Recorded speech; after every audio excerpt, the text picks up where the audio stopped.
may bago na naman tayong video, mga mare ko, mga kapatid gutom, no? So, ito na nga, bumili tayo ng pinya sa Gumaka, guys. Nagpunta tayo sa market sa Gumaka, no? So, bumili tayo ng pinya, guys. So, nadaanan natin to na may pinyang nakabalot doon, guys. So, hindi na tayo dalawang isip pa. Bumili na tayo ng pangmalakasan na pinya, guys. No? So, minsan lang tayo makakain ng prutas. So, samantalahin na natin. So, hihiwain natin ngayon itong pinya ito, no, ha? Itong pinya na to. Hiwain na natin. Lalagay natin dito sa Tupperware. Tapos, ilalagay natin sa freezer, guys, no? So, palamigin lang natin ng konti doon sa freezer itong pinya, guys. No? Tapos, kainin natin mamaya. No? Kung bukas gusto nyo kainin, kung kailan nyo gustong maisipan lamunin tong pinya, doon nyo na lang lamunin, guys, diba? Kung next week nyo pa gustong lamunin, okay lang naman, guys.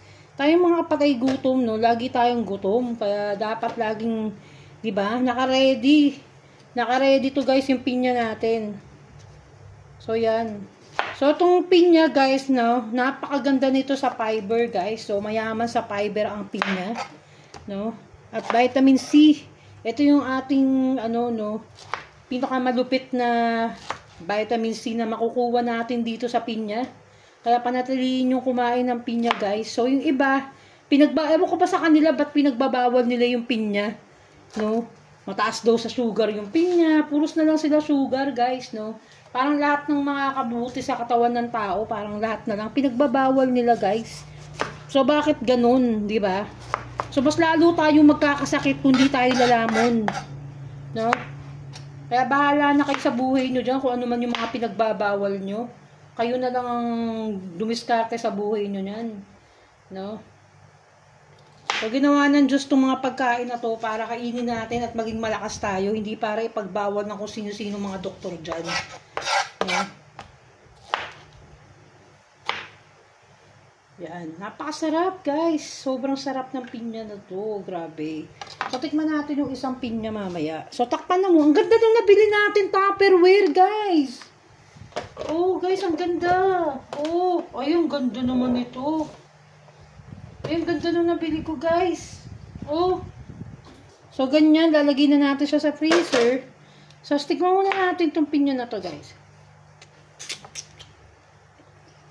Yan, tamis ng pinya.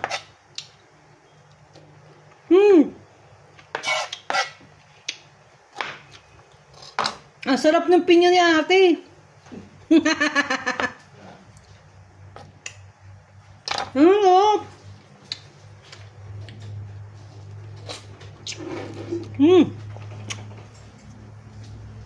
Pag nagas.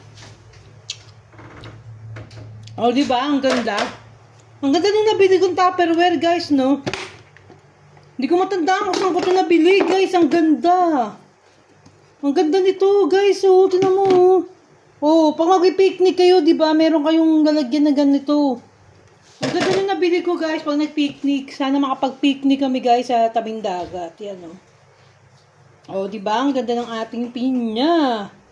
Sobrang sarap at sobrang ganda ng ating lagayan ng mga pinya. So, dito nagtatapos ang aking vlog. Di pa tayo gutom. Amore Vlog. So, don't forget to subscribe to my channel. Babu!